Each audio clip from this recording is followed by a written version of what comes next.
नेपाल दर्पणमा साथी भोजेन्द्र बस्नेतसँगै अर्जुन पोखरेलको नमस्कार। नेपाल दर्पण उज्यालो रेडियो नेटवर्क काठमाडौँमा 90 मेगाहर्जसँगै देशभरि विभिन्न एफएम स्टेशनहरूबाट तथा मोबाइल एप्लिकेशन र अनलाइनबाट संसारभर एकसाथ प्रसारण भइरहेको छ। नेपाल दर्पण सुरु गरौं मुख्य खबरका शीर्षकहरूबाट। प्रतिनिधि सभा विघटन सम्बन्धी मुद्दाको बहस सकियो। 28 गते फैसला आउने सम्भावना। एमिकस क्युरीका सदस्यको राय बाजियो। मध्यावधि चुनावको लागि कार्यतालिका स्वीकृत। असोज 20 र 31 गते उम्मेदवारी दर्ता। साउन 15 गतेसम्म दल दर्ता गरिसक्नुपर्ने। निर्माण सुरु भएको 11 वर्षपछि माथिल्लो तामाकोशी जलविद्युत आयोजनाबाट विद्युत उत्पादन सुरु। 35 अर्ब रुपैयाँको सुरुवाती लागत बढेर 80 अर्ब रुपैयाँ पुग्यो। कोरोना विरुद्धको खोप वितरणमा समानता हुनुपर्ने संयुक्त राष्ट्रसङ्घका पूर्व महासचिव मुनको भनाई। जलवायु परिवर्तन र कोरोना भाइरस विरुद्ध विश्व एकजुट हुनुपर्नेमा जोड। र ओलम्पिकको लागि पौडी खेलाडी शाह जापान प्रस्थान। कोपा अमेरिका फुटबलको सेमिफाइनलमा भोलि बिहान ब्राजिल र पेरु खेल्दै। उज्यालो रेडियो नेटवर्कबाट प्रसारण भइरहेको नेपाल दर्पणमा अब सुनौं पूरा खबर। प्रतिनिधि सभा विघटन सम्बन्धी मुद्दाको बहस सकिएको छ। सर्वोच्च अदालतको संवैधानिक इजलासमा असार 9 गतेदेखि निरन्तर सुनवाई भइरहेकोमा आज निवेदक पक्षका केही वकिलको जवाफी बहस र एमिकस क्युरी अर्थात् अदालतका सहयोगीले राय दिएपछि बहस सकिएको हो। मुद्दाको फैसला आउँदो 28 गते सोमबार आउने सम्भावना छ। प्रधान न्यायाधीश चोलेन्द्र शमशेर जवराले यो मुद्दाको पेशी 28 गतेलाई तोकेकोले फैसला 28 गते नै आउने सम्भावना रहेको हो। मुद्दामा एमिकस क्युरीका सदस्यहरूको राय बाजिएको छ। एमिकस क्युरीका सदस्य कोमल प्रसाद घिमिरेले प्रधानमन्त्री केपी शर्मा ओलीले आफ्नो विकल्पमा आफ्नै दाबी प्रस्तुत गरेको र संसदबाट विश्वासको मत नपाएकोले उहाँ अवैध तरिकाले पदमा बसेको बताउनुभयो। संविधानले बहुमत प्राप्त गर्ने सदस्यलाई प्रधानमन्त्रीमा नियुक्त गर्ने भनेको उल्लेख गर्दै घिमिरेले शेरबहादुर देउवाले बहुमत पेश गरेकोले उहाँलाई नै राष्ट्रपतिले प्रधानमन्त्रीमा नियुक्त गर्नुपर्ने बताउनुभयो।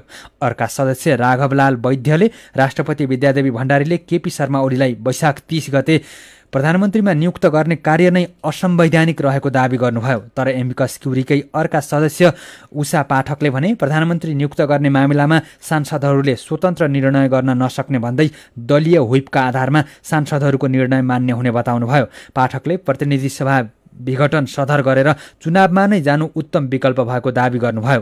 गएको जेठ 8 गते प्रधानमन्त्री केपी शर्मा ओलीको सिफारिसमा राष्ट्रपति विद्यादेवी भण्डारीले प्रतिनिधि सभा विघटन गरेपछि त्यस विरुद्ध नेपाली काङ्ग्रेसका सभापति शेरबहादुर देउवा सहित 146 जना सांसदले सर्वोच्च अदालतमा रिट दायर गरेका थिए। यो रिटमा नेपाली काङ्ग्रेसका सभापति शेरबहादुर देउवाको पक्षमा बहुमत सांसदले हस्ताक्षर गरेकोले देउवालाई नै प्रधानमन्त्री तोक्न परमादेशको माग गरिएको छ। निर्वाचन आयोगले आउँदो कार्तिक र मङ्सिरका लागि तोकिएको मध्यावधि चुनावको लागि कार्यतालिका स्वीकृत गरेको छ। आयोगले चुनावको उम्मेदवारी दर्ता, मतदान लगायतका तालिका पारित गरेको हो। कार्यतालिका अनुसार पहिलो चरणमा हुने चुनावका लागि असोज 20 र 21 गते उम्मेदवारी दर्ता हुनेछ। असोज 20 गते सङ्घ, प्रदेश र पालिकामा प्रतिनिधित्व गर्ने दलका उम्मेदवारले र 21 गते अन्य दल तथा स्वतन्त्र उम्मेदवारले उम्मेदवारी दर्ता गर्नुपर्नेछ। त्यस्तै दोस्रो चरणको चुनावको लागि उम्मेदवारी दर्ता असोज 31 र कार्तिक 1 मा गर्ने तालिका छ। 31 गते सङ्घ, प्रदेश र पालिका तहमा प्रतिनिधित्व गर्ने दलका उम्मेदवारले र कार्तिक 1 गते अन्य दल तथा स्वतन्त्र उम्मेदवारले उम्मेदवारी दर्ता गर्ने कार्यक्रम रहेको छ। पहिलो चरणको चुनाव कार्तिक 26 गते र दोस्रो चरणको चुनाव मङ्सिर 3 गते हुनेछ। असार 31 गतेदेखि निर्वाचन अवधि सुरु हुने आयोगले जनाएको छ। यसैबीच निर्वाचन आयोगले प्रतिनिधि सभाको मध्यावधि चुनावको लागि दल दर्ता गर्न साउन 15 गतेसम्मको समय दिएको छ। निर्वाचन आयोगले आज स्वीकृत गरेको प्रतिनिधि सभा सदस्य निर्वाचन 2078 को निर्वाचन कार्यतालिका अनुसार असार 31 गतेदेखि साउन 15 गतेसम्म दल दर्ताको समय दिएको हो। फुटको संघारमै पुगेको नेकपा एमालेलाई एक ढिक्का बनाउने प्रयासको लागि यसअघि गठन भएको कार्यदल बिउतिएको छ। अध्यक्ष केपी शर्मा ओलीको तर्फबाट सुभाष चन्द्र नेम्बाङ, विष्णु पौडेल, शङ्कर पोखरेल, प्रदीप गेवाली तथा नेता माधव कुमार नेपालको तर्फबाट भीम रावल, घनश्याम भूषाल, सुरेन्द्र पाण्डे र गोकर्ण विष्ट सदस्य रहेको कार्यदल बिउताइएको हो। कार्यदलले पार्टी एक ढिक्का बनाउन सहमतिका बिन्दुहरू खोजिरहेको बताइएको छ। प्रधानमन्त्री केपी शर्मा ओलीले सर्वोच्च अदालतमा नेपाली काङ्ग्रेसका सभापति शेरबहादुर देउवाको पक्षमा हस्ताक्षर बुझाएका सांसदहरूले आज बेलुकी 5 बजेसम्म फिर्ता लिन चेतावनी दिए पनि हस्ताक्षर गर्ने माधव कुमार नेपाल पक्षका सांसदहरूले हस्ताक्षर फिर्ता गरेका छैनन्। हस्ताक्षर फिर्ता नगरेको भन्दै कारबाहीको आशंका बढिरहेका बेला अध्यक्ष ओलीले कार्यदल बिउताएर सहमतिको प्रयास थाल्नु भएको हो। राष्ट्रिय सभाको आजको बैठकमा बाढी, पहिरो र डुबानबाट भएको जनधनको क्षति, कोरोना विरुद्धको खोप अभाव, अतिक्रमणमा परेको नेपाली भूमि फिर्ता, वर्तमान राजनीतिक स्थिति तथा चुनावको विषयमा चर्चा भएको छ। बैठकमा केही सांसदहरूले सरकारको आलोचना तथा केहीले सरकारको समर्थन गर्दै विपक्षीहरूको आलोचना गरेका छन्। बैठकमा सांसद डाक्टर खिमलाल देवकोटाले देश संघीयतामा गए पनि संविधानको मर्म र भावना अनुसार प्रदेश र पालिकालाई अधिकार नदिएको भन्दै आलोचना गर्नुभयो। हाम्रो संविधानले संघलाई नीति निर्माण, अनुगमन, अन्तर्गत समन्वय, प्रदेशलाई विकास र स्थानीय तहलाई सेवा प्रवाहको भूमिकाको रूपमा राखेको छ। तर यहाँ संघीय सरकारले सबै मैले नै गर्ने हो भन्ने केन्द्रीकृत सोच र मानसिकता छ, त्यसलाई चिर्न जरुरी छ। अध्यक्ष महोदय, सम्माननीय प्रधानमन्त्रीज्यू, प्रदेश र स्थानीय तहलाई सरकार मान्नै तयार हुनुहुन्न। बैठकमा नेपाली कांग्रेसका सांसद दीर्घनारायण पाण्डेले सरकारले गरेका निर्णयहरू अदालतले उल्ट्याउनु पर्ने अवस्था आउँदा नागरिकमा निराशा भएको बताउनुभयो। संविधानका धाराहरूलाई आफ्ना अनुकूल आफै व्याख्या गरेर निर्णय गर्दै जाने, त्यसको परिणाम आज सर्वोच्च अदालतले ती गलत निर्णयहरूलाई पनि उल्टाइराखेको छ। त्यसबाट जनता निराश भई आज ठाउँ ठाउँमा प्रजातन्त्रको विरुद्धमा, संहिताको विरुद्धमा आवाजहरू उठिराखेका छन्। यस्तै एमाले सांसद देवेन्द्र दाहालले प्रतिनिधि सभा विघटन गरेर ताजा जनादेशमा जाने सरकारको कदम निरङ्कुश नभएको दावी गर्नुभएको छ। पहिलो पटक विघटित प्रतिनिधि सभा पुनर्स्थापना भएपछि केही काम गर्न नसकेकाले वर्तमान अवस्थामा निर्वाचनमा जानु नै सही निर्णय भएको उहाँले जिकिर गर्नुभयो। यस्तो टफ कन्फ्लिक्टको बीचमा यो मौजुदा प्रतिनिधि सभाले काम गर्न सक्दैन। त्यसैले यो प्रतिनिधि सभा विघटन गरेर ताजा जनादेशको लागि निर्वाचनमा जाने कुरा बिल्कुल निरङ्कुश कदम होइन। ठोकेर भन्न सक्छु यो सही कदम हो, किनभने निर्वाचन त कसै न कसैले त गराउनै पर्ला। यदि केपी ओलीले गरेको निर्वाचन निरङ्कुश हुन्छ, निष्पक्ष हुँदैन भन्ने लागेको हो भने शेरबहादुरले गर्ने निर्वाचन कसरी निष्पक्ष हुन्छ? बैठकमा एकीकृत नेकपा माओवादीका नारायण काजी श्रेष्ठले प्रतिगमनलाई सफल हुन नदिने भन्दै त्यस प्रकारको सपना नदेख्न प्रधानमन्त्री केपी शर्मा ओलीलाई चेतावनी दिनुभयो। उहाँले देश प्रतिगमन र अग्रगमनको द्वन्द्व सङ्घर्षबाट गुज्रिरहेको बताउनुभयो। आज हाम्रो मुख्य कार्यभार प्रतिगमनको विरुद्ध सङ्घर्ष गर्नु, प्रतिगामी कदमलाई परास्त गर्नु, संविधान र लोकतन्त्रलाई क्रियाशील बनाउनु र यो प्रतिगामी कदमलाई निरन्तरता दिएर जुन प्रकारले सुनियोजित षड्यन्त्र भइरहेको छ यो देशमा विभिन्न शक्ति केन्द्रहरू सहित, त्यो षड्यन्त्रलाई असफल पारेर प्रतिगामी निरङ्कुश तन्त्र कुनै पनि हालतमा यो देशमा स्थापित हुन नदिनु नै हो। यसैबीच राष्ट्रिय सभामा पेश भएका 16वटा अध्यादेशमध्ये 10वटामा अध्यादेश अस्वीकार गर्ने प्रस्ताव पेश भएको छ। राष्ट्रिय सभाको असार 17 गते बसेको पहिलो बैठकमा सरकारले पेश गरेका 16वटा अध्यादेशहरूमध्ये 10वटा अध्यादेशमा अस्वीकार प्रस्ताव दर्ता भएको हो। संसद सचिवालयले अध्यादेशमा अस्वीकार गर्न प्रस्ताव पेश गर्न चाहने सांसदहरूका लागि असार 20 अर्थात् हिजोसम्मको समय दिएको थियो। प्रमुख प्रतिपक्षी तथा विपक्षी गठबन्धनका सांसदहरूले अध्यादेश अस्वीकृतको प्रस्ताव दर्ता गराएका हुन्।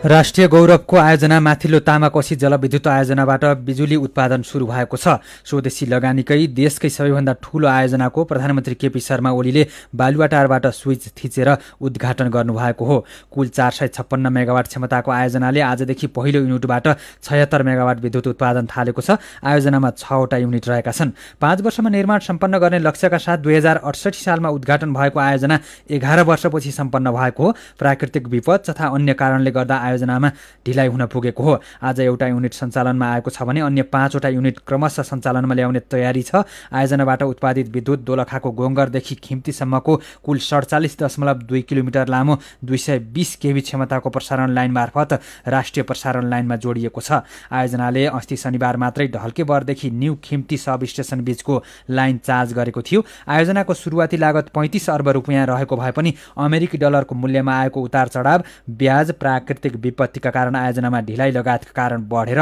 80 अर्ब रुपियाँ हाराहारीमा पुगेको छ। सीधा कुरा प्रश्न विचार, यो हो उज्यालो रेडियो नेटवर्क काठमाडौँमा 90 मेगाहर्ज। नेपाल दर्पणमा कुराकानीसँगै खबरको सिलसिला बाँकी नै छ, सुन्दै गर्नुहोला। तपाईँ अहिले रेडियो मोबाइल एप्लिकेसन र अनलाइनबाट प्रसारण भइरहेको उज्यालो रेडियो नेटवर्कको नेपाल दर्पण सुन्दै हुनुहुन्छ। यतिन्जेल हामीले प्रतिनिधि सभा विघटन सम्बन्धी मुद्दाको बहस सकियो।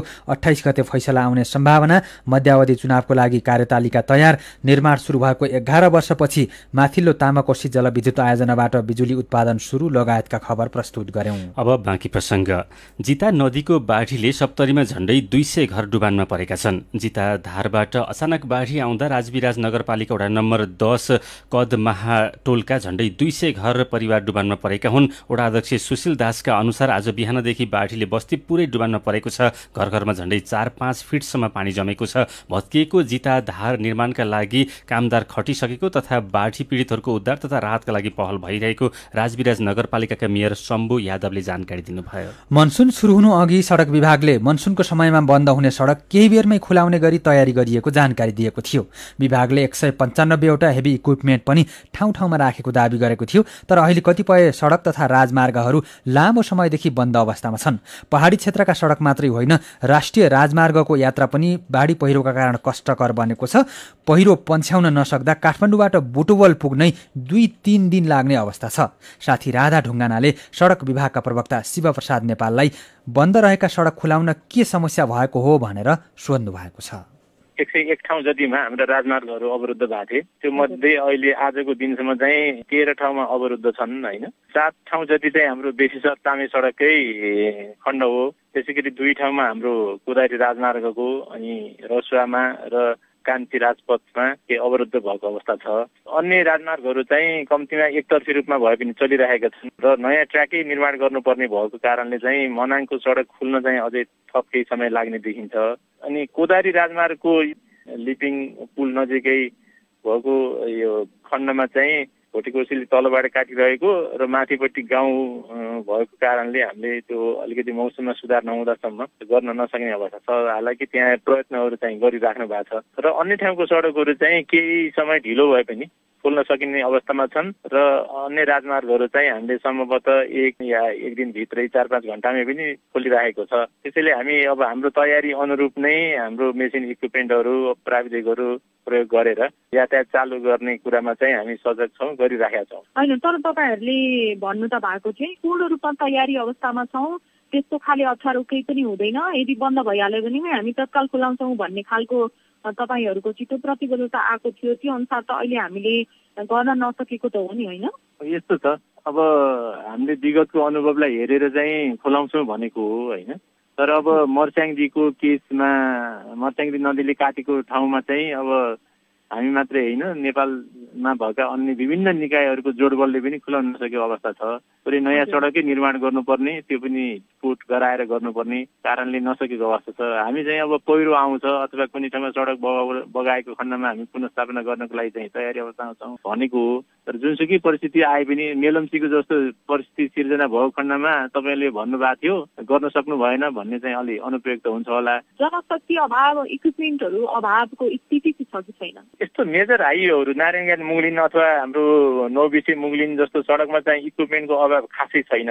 तर हाम्रो अलिकति दुर्गम ठाउँहरूमा चाहिँ इक्विपमेन्टको अभाव हुन्छ, किनकि त्यो हामीलाई चाहिए जति इक्विपमेन्ट र चाहिएको क्वालिटीको इक्विपमेन्टहरू हामीसँग छैन। हामीले लगभग 150 वटा जति इक्विपमेन्टहरू हेभी इक्विपमेन्टहरू विभिन्न यो उमेर समूहका भनौँ न, हाम्रो भर्खरै पोहोर साल खरिद गरेकोदेखि हामीसँग 25 वर्ष पुराना इक्विपमेन्टहरू पनि हामीले सञ्चालन गरिरहेका छौँ। त्यसैले तिनीहरूको इफिसियन्सी चाहिँ अलिकति क्वेसनेबल हुन्छ। तर राष्ट्रिय राजमार्ग यो स्ट्राटेजिक यो अलिकति महत्त्वपूर्ण सडकमा चाहिँ हामीले सकेसम्म इक्विपमेन्टको अभाव हुन नदिने गरी व्यवस्थापन गरेका छौँ। र पहिरो गएको ठाउँमा चाहिँ एकैचोटि अलिकति चौडा सडकमा चाहिँ दुईपट्टिबाट 2-2 भन्दा 4 भन्दा बढी इक्विपमेन्ट सञ्चालन गर्न पनि मिल्दैन भने मनाङ जस्तो ठाउँमा चाहिँ हामीले एउटा भन्दा बढी अथवा 2 भन्दा बढी इक्विपमेन्ट सञ्चालन गर्न पनि मिल्दैन, किनकि त्यो एउटाको पछाडि अर्को इक्विपमेन्ट राखेर काम गर्ने अवस्था हुँदैन। मेजर रोडहरूमा चाहिँ इक्विपमेन्टको अभाव छैन, तर दुर्गम ठाउँहरूमा चाहिँ हाम्रो इक्विपमेन्टको अभाव छ अहिले।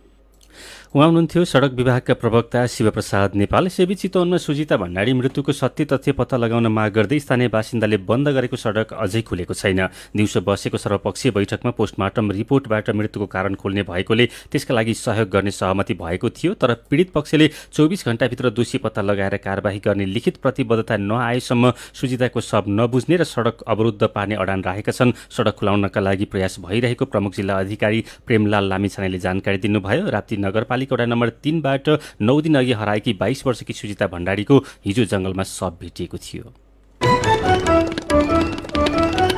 पछिल्लो 24 घण्टामा थप 2622 जनामा कोरोना संक्रमण पुष्टि भएको छ। 7449 जनाको पीसीआर परीक्षण गर्दा 1745 जना र 4028 जनाको एन्टिजेन परीक्षण गर्दा 877 जना गरी 2622 जनामा संक्रमण पुष्टि भएको स्वास्थ्य मन्त्रालयले जनाएको छ। यस्तै थप 2211 जना सहित अहिलेसम्म कोरोना संक्रमण मुक्त हुनेको संख्या 6,11,429 पुगेको छ। थप 23 जनाको ज्यान गएसँगै नेपालमा कोरोना संक्रमणका कारण ज्यान गुमाउनेको संख्या 9,248 पुगेको छ। अहिले नेपालमा 25,690 जना सक्रिय संक्रमित रहेका छन्। म्याद सकिएको डेबिट कार्डको प्रयोग गरेर सिद्धार्थ बैंकको एटीएम मेसिनबाट पैसा निकाल्ने 2 जना पक्राउ परेका छन्। पैसा निकाल्दै गरेको सूचना पाएपछि खटिएको प्रहरीले काठमाडौँको भत्केको पुल नजिकैबाट सोलुखुम्बु घर भएका जगत बहादुर गुरुङ र पर्साकी सावित्री गुरुङलाई पक्राउ गरेको हो। उनीहरूको साथबाट एटीएम कार्ड र 21 लाख रुपियाँ पनि बरामद गरेको प्रहरी परिषद टेकुले जनाएको छ। उनीहरूले म्याद सकिएको LLOYDS लन्डनको भिसा डेबिट कार्डको प्रयोग गरेर चाबहिल कालोपुल र हात्तीसारबाट 34,35,000 रुपियाँ निकालेको अनुसन्धान खुलेको छ। सीधा कुरा प्रश्न विचार यो हो उज्यालो रेडियो नेटवर्क काठमाडौँमा 90 मेगाहर्ज, नेपाल दर्पणमा मेरो पनि भन्नु छ सँगै खबरको सिलसिला बाँकी नै छ, सुन्दै गर्नुहोला।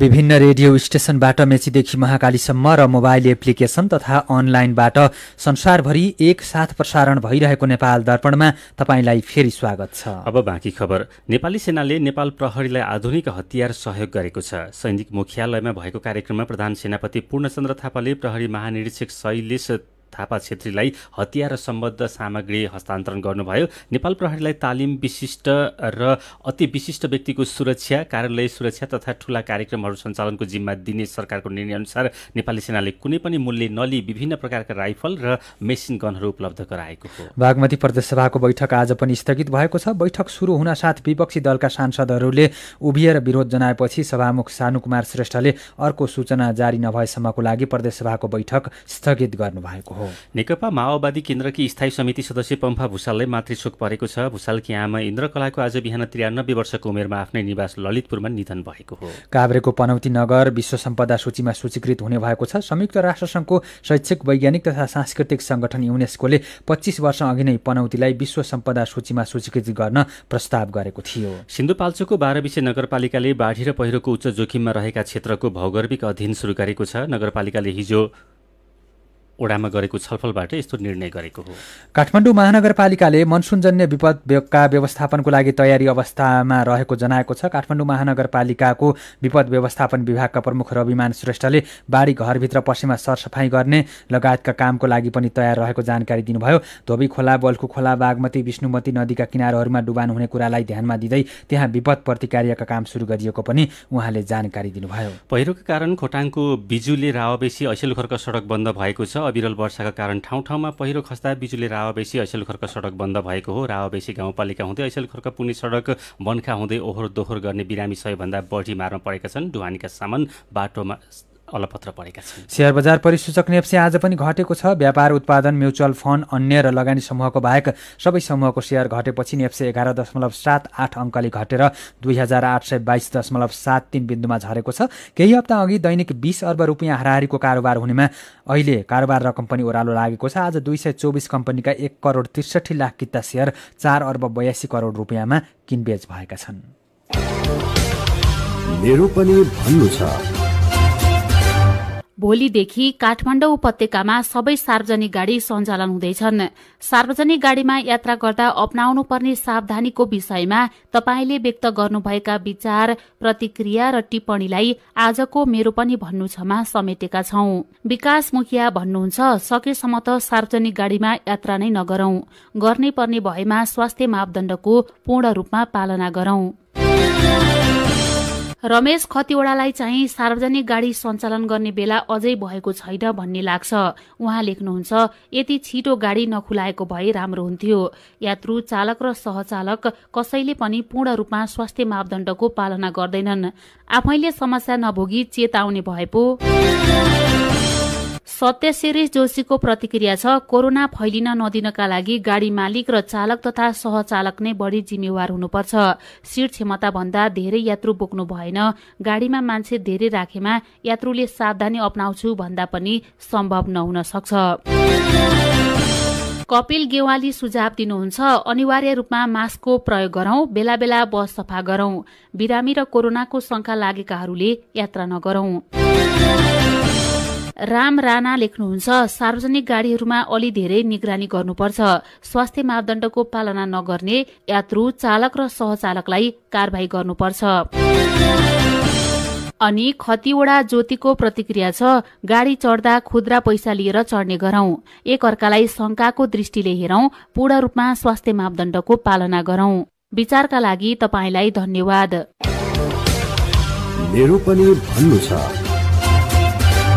मेरो पनि भन्नु छ प्रस्तुत गर्दै हुनुहुन्थ्यो साथी जानुका दुवाडी। नेपाल दर्पणमा अब विदेशका खबर। संयुक्त राष्ट्रसङ्घका पूर्व महासचिव बान की मुनले कोरोना भाइरस विरुद्धको खोप वितरणको काममा समानता हुनुपर्ने बताउनु भएको छ। महामारीले विश्वभर नै उत्तिकै असर गरिरहेको भन्दै उहाँले सबै देशहरूले खोपको उपलब्धतामा समान व्यवहार अपनाउनु पर्नेमा जोड दिनुभएको समाचार संस्था एएफपीले जनाएको छ। उहाँले अहिले कोरोना विरुद्धको खोप उत्पादन र वितरणको क्षेत्रमा काम गरिरहेका देशहरूले आफ्नो प्रयासलाई थप दोब्बर बनाउनु पर्नेमा जोड दिनुभयो। एक भिडियो कन्फरेन्समा उहाँले अहिले जलवायु परिवर्तनको असरले नजानिदो रूपले मानिसहरूको ज्यान गइरहेको भन्दै दुवै समस्याका विरुद्धमा विश्व एक भएर लड्नुपर्ने बताउनुभयो। नेपाल दर्पणमा अब केही खेल खबर। पौडी खेलाडी अलेक्जेन्डर शाह र मुख्य प्रशिक्षक शंकर कार्की ओलम्पिक खेलको लागि जापान प्रस्थान गरेका छन्। पौडीको तयारीको लागि दुवैजना आज जापानको टोकियो गएका हुन्। पौडीका अर्का खेलाडी गौरिका सिंह बेलायतबाटै जापान जाने एनओसीले जनाएको छ। सिंह र शाहले आउँदो साउन 8 देखि 24 गतेसम्म सञ्चालन हुने टोकियो ओलम्पिकमा नेपालका तर्फबाट पौडी खेलमा प्रतिस्पर्धा गर्नेछन्। यस्तै टोकियो ओलम्पिकमा सहभागी हुन एथलेटिक्सकी सरस्वती चौधरी, सुटिङकी कल्पना परियार र जुडोकी सोनिया भट्ट केही दिनमा जापान जाने कार्यक्रम रहेको छ। र कोपा अमेरिका फुटबलको सेमिफाइनलमा भोलि बिहान ब्राजिल र पेरू खेल्दैछन्। खेल भोलि बिहान पौने 5 बजे ब्राजिलको ओलम्पिक मैदानमा सुरु हुनेछ। विजयी हुने टोली फाइनलमा प्रवेश गर्नेछ। क्वार्टर फाइनलमा ब्राजिलले चिलीलाई र पेरूले पाराग्वेलाई हराएका थिए। जारी प्रतियोगितामा ब्राजिल अपराजित टिम हो। कोपा अमेरिकाको दोस्रो सेमिफाइनलमा पर्सि बिहान अर्जेन्टिना र कोलम्बियाको खेल हुनेछ। खेल खबरसँगै उज्यालो रेडियो नेटवर्कबाट प्रसारण भइरहेको नेपाल दर्पणको समय सकिनै लागेको छ।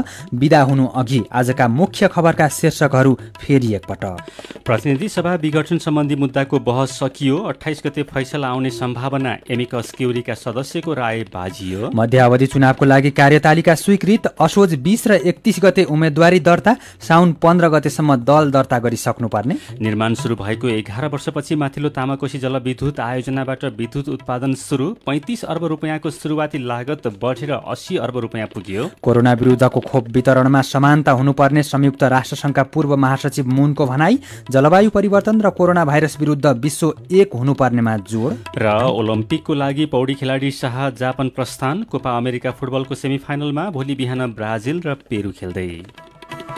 आजको नेपाल दर्पण सकिएको छ। प्रविधिमा साथ दिने साथी दिनेश निरौला र सरोज थापासँगै हामी भोजेन्द्र बस्नेत र अर्जुन पोखरेल पनि बिदा हुन्छौँ।